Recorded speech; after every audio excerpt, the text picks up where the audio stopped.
Because we look not at what can be seen, but what cannot be seen. For what can be seen is temporary, but what cannot be seen is eternal.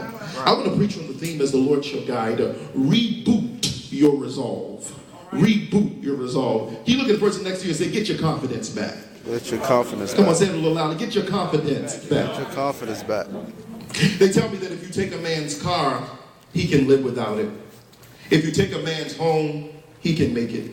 If you take a man's food, he can live for a few months. And if you take water from a man, he can live a few days, and some say even a few weeks. Yes, sir. But if you take a man's confidence, he'll kill himself. No wonder Paul spends all of his time writing to this church, admonishing them over and over again. Hold on to your confidence. Right. It is very interesting to me that the way he opens this letter to 2 Corinthians is the same way he closes this letter. So we do not lose heart. In other words, what he is saying to these people is that we do not foreclose on our confidence. In fact, it is littered throughout the New Testament that the New Testament writers will tell the New Testament people, hold on to your hope. Is it not the truth that he says, being confident in this one thing, he that has begun a good work in you shall perform it till the day of Jesus Christ. One writer says, be confident in your good works, knowing that the good works you sow today will produce good fruit for you tomorrow. The Bible is littered with opportunities and littered with the understanding that we must hold with all tenacity to our confidence. And I like this because the truth of the matter is that the enemy does not have to take you out the game if he takes your confidence. You tell me what's a runner who doesn't have confidence. You tell me what's a musician without confidence. You tell me what's a teacher without confidence. Confidence is the bedrock of every profession. And the truth of the matter is, what the enemy is after in this season is he's after your resolve. He is after your ability to believe in yourself. He's after your ability to take a licking and keep on ticking. But I came to tell you today, reboot your confidence. I like it. I like it because Paul declares we don't lose confidence. See, what you must understand that you can't have it if you're not willing to declare it. And Paul says when you're bold enough to declare I am confident, then you'll be able to walk into the world as a confident person. I like it because he doesn't say I won't lose my confidence, but Peter says we won't lose our confidence. In other words, I want everybody connected to me and everything connected to me to walk in the spirit of hopeful expectation. I want my job, people on my job to be hopeful. I want people in my family to be hopeful. I want my friends to be hopeful. I want everything that's connected to me to have hope. I don't want to be connected to anything or anyone who's in despair. I don't want to be connected to anyone or anything that is possessing the spirit of bitterness. But I want hope for everything that's around me. I want confidence for your business and confidence for your dream. I want everybody around me to be confident. It was Rose Beth Hunter in her book Confidence that suggests that confidence is the ability to expect a positive outcome despite the negative surroundings. You've got to be willing to expect a positive outcome despite the negative surroundings. She says, and I agree, that confidence must happen on 3 levels. You must first be confident in yourself. God delivered me of people who need other people to build their self-esteem. You got to believe in yourself.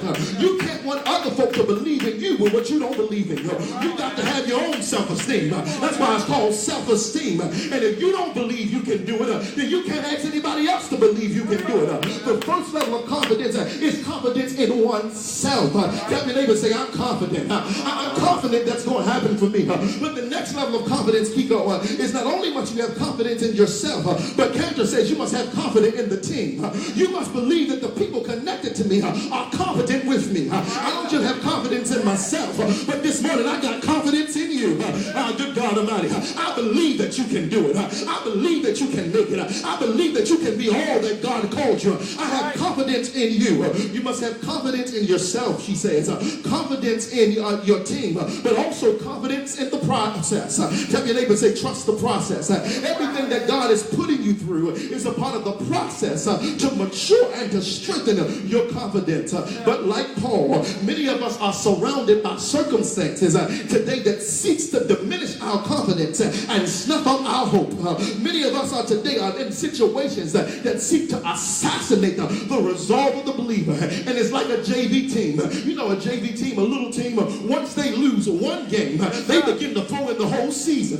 But I came to tell the devil, even if I lose a game, I'm not about to throw in the season. Look at your neighbor and say, if I lose this game, I'll come back and play another season. I have made a decision, and I will give out before I give up. They'll have to drag me off the field. I'll die trying, even if I have to die. But I'm not about to give up. Before I give up, I'll keep fighting. And Paul has to write to a people whose confidence has been diminished. And here is the crazy thing. It is not just that these people's confidence has been diminished, but even Paul's confidence was diminished. Paul's confidence, they say that this particular letter is a personal letter that Paul pens to the church at Corinth. And this is why. Because Paul pens this letter to them because his confidence is being diminished because they had unrealistic expectations for Paul. They wanted Paul to be there when he could not be. And you got to get delivered of people who have unrealistic expectations of you. You can only do what you can do. And you can't allow other people to put the weight of their problems and the weight of their life into your life. You got to be able to understand that you can't allow other people's expectations of you to diminish the goals that God has for you. But not only that, Paul wanted to be with them in Corinth. It is not just other people's expectations that diminish our confidence, but sometimes it's missed opportunities that diminish our confidence. It is nothing like being upset over an opportunity that you lost or an opportunity to advance. And sometimes when we miss opportunities and excellence and grace, it sometimes diminish our confidence.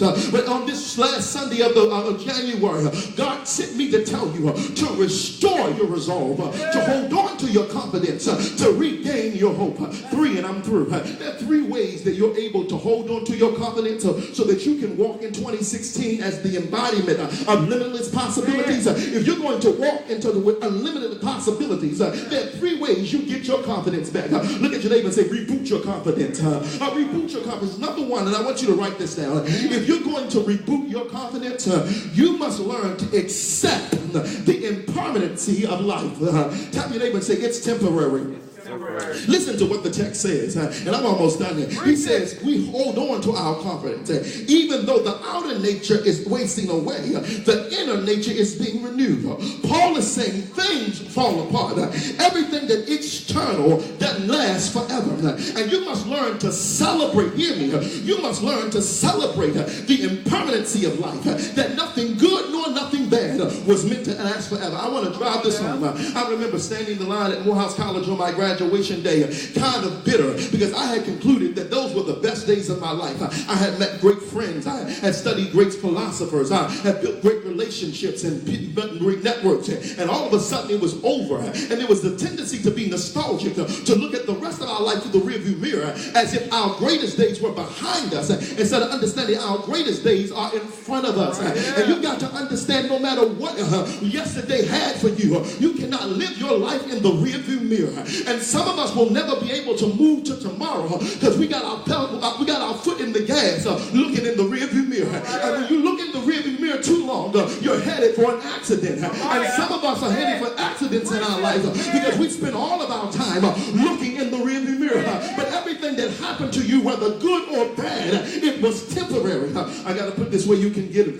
The ancient Buddhist monks have something called celebrating the impermanency of life.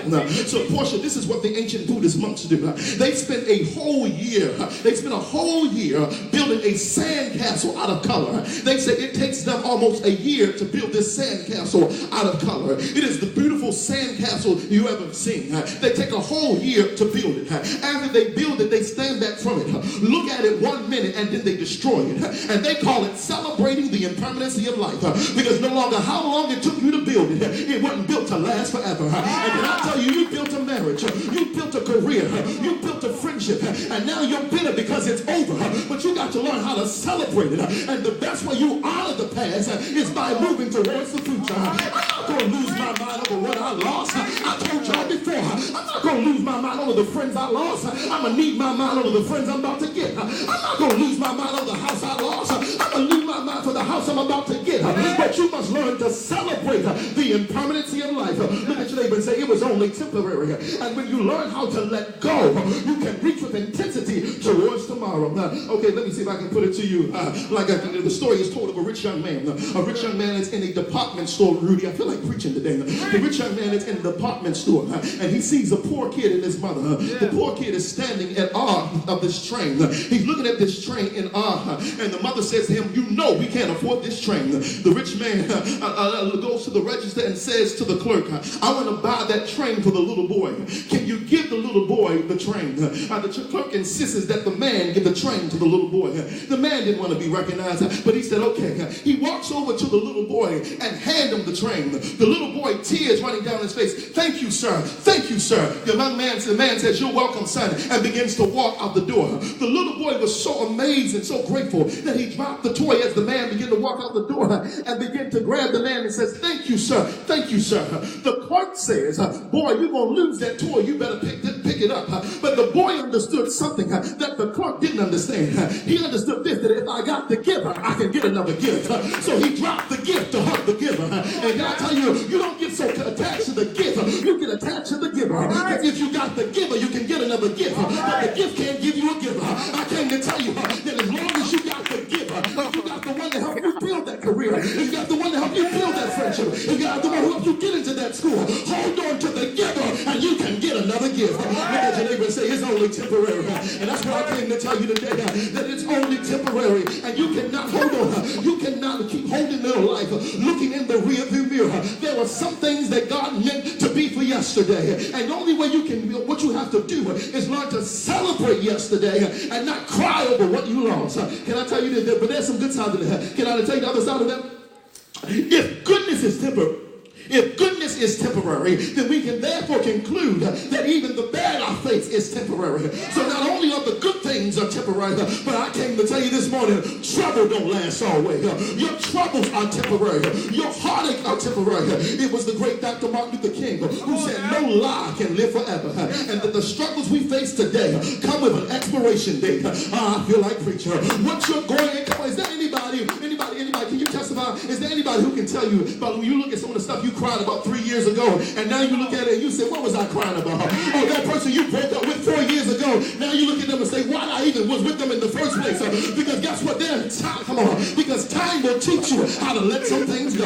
I came to tell you, trouble don't last always. And is there anybody who came to church to celebrate that what I'm going through is temporary? And that's why I can give God a permanent praise, because I'm going through a temporary situation. And I just got to tell you how to let some stuff go.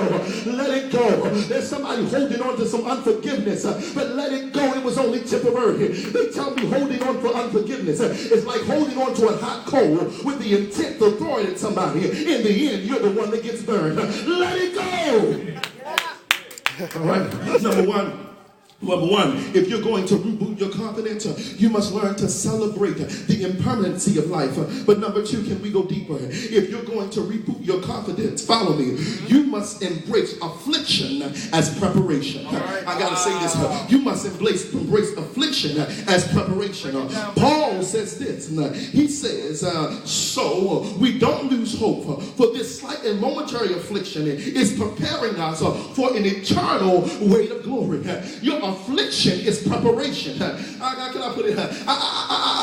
One of the reasons that people get on large stages, and one of the reasons that people get on large stages, they get to the place in their life, they get to certain points in their life, and they're successful and they're blessed, and then they blow it. It's because they never went through anything. But when you go through something, you learn how to appreciate something, and you must learn to see it, because what you go through is supposed to produce a substance in you, so that when you stand on the large stage, you stand on that large stage with some substance. And I don't want to go anywhere with people who ain't gone through anything, because they can't appreciate nothing. I don't want to go to a fine dining restaurant with nobody who never knew what it was to be hungry, because they can't appreciate the meal.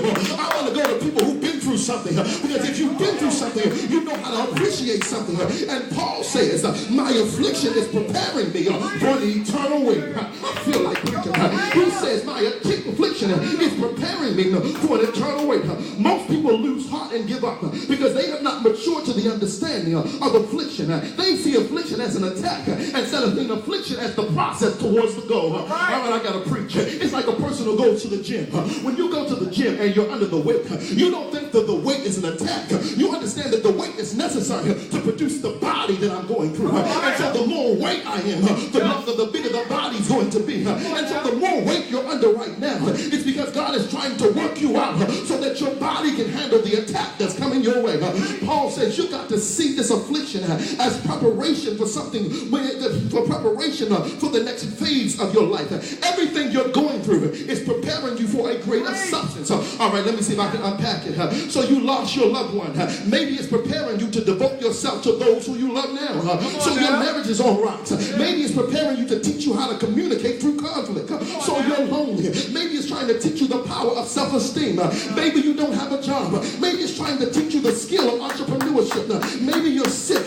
Maybe it's trying to prepare you the art of healthy living. Everything you're going through is trying to prepare you for something. So the next time trouble knocks on your door, you don't get upset at trouble. You ask what you're trying to teach me. And when you learn the lesson, you don't have to repeat it. You know, in school, good God Almighty, you know, in the world's economy, in the world's school system, in the world's school system, they teach you the lesson and then you learn. But that's not how God works. In the world, they teach you the lesson, then you learn. In the world, they teach you the lesson and then you take the test. But now in God's world, you take the test and then you learn. The test is trying to teach you something.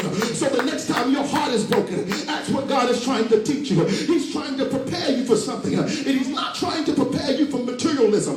But Paul says what he's trying to prepare to you is an eternal weight. He's trying to give you more substance. I feel like preaching. He says the more you lose externally and the more you go through externally, the more substance you have internally. In other words, Paul says the pain is supposed to teach you how not to be a fool you were yesterday. Can I tell you, I may not have a lot of money, but I'm not as dumb as I was yesterday. I may not have a lot of friends, but I'm not as gullible as I used to be. You may not like me, but I'm not caught up in my emotions like I used to, because I've learned how to learn from my pain. Look at your neighbor and say, it's preparing you for something, and you got to get that in your spirit.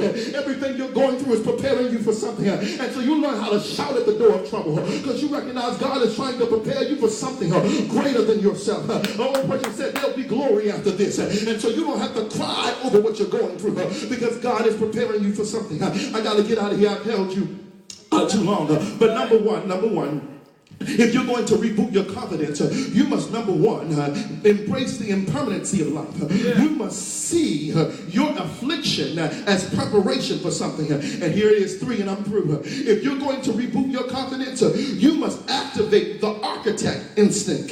Tap your neighbor and say, you're an architect. Listen to what Paul says, and I'm done. Paul says in the concluding verse, we look not at what can be seen, but we look at what cannot be seen. For what can be seen is temporary, but what cannot be seen is eternal. Now, I know sometimes we don't really read the Bible, but if you read that, it doesn't make sense. Let me say it again, flip it and reverse it. We look at what cannot, we do not look at what can be seen, but we look at what cannot be seen. Because what can be seen is temporary, but what cannot be seen is eternal. Paul says you got to look at what you can't see. Well, if I can't see it, how do I look at it? Well, you activate the architect instinct. The architect has to see the building before he sees the building. You get it? He has to conceptualize it before it materializes. He has to write it down mentally before he produces it physically. Paul says stop looking at yesterday and start conceptualizing tomorrow. In other words, you got to prepare for the future. You must be willing to build with intensity in your mind. So that's why you got to have mental fortitude. That's why you can't have nobody messing with your mind, because I got blueprints of my mind for tomorrow. I got stuff in my mind for tomorrow. I'm planning on how I'm going to be great tomorrow. Tap your neighbor and say, I'm building something in my mind, and you can't see it yet. And that's why the Bible says eyes haven't seen, near ears haven't heard, neither has it entered into the hearts of men what great things God has in store for you. You got to see it before you see it. You got to see yourself graduating with the PhD. You got to see yourself singing on stages for men. I close my eyes every now and then, and I see this church full, because you got to see it before you see it. And I don't know what you're going through, but look at your neighbor and say, see it before you see it, because God has already given you the ability to do it. If not you, then who? And if not now, then when? You got to see it. I got to get out of here. Tell your neighbor and say, you can do it. You just just got to get your confidence back. Is there anybody here can stand on your feet and tap yourself and say, I'm confident? Come on, let's have church. Don't just sit there. Say, I'm confident. Look at your neighbor and say, I'm confident. Can you go with one person and say, not only am I confident, but if your team, you're my team, I'm confident in you. I'm confident. Look at your neighbor and say, I'm confident. I'm confident, and this is the reason you need to be confident, because listen to this, Rudy, if there's a house, you can build it. Be confident. If there's a book, you can write it. If there's a song, you can arrange it. If there's a problem, you can solve it. If there's a child, you can raise it. If there's a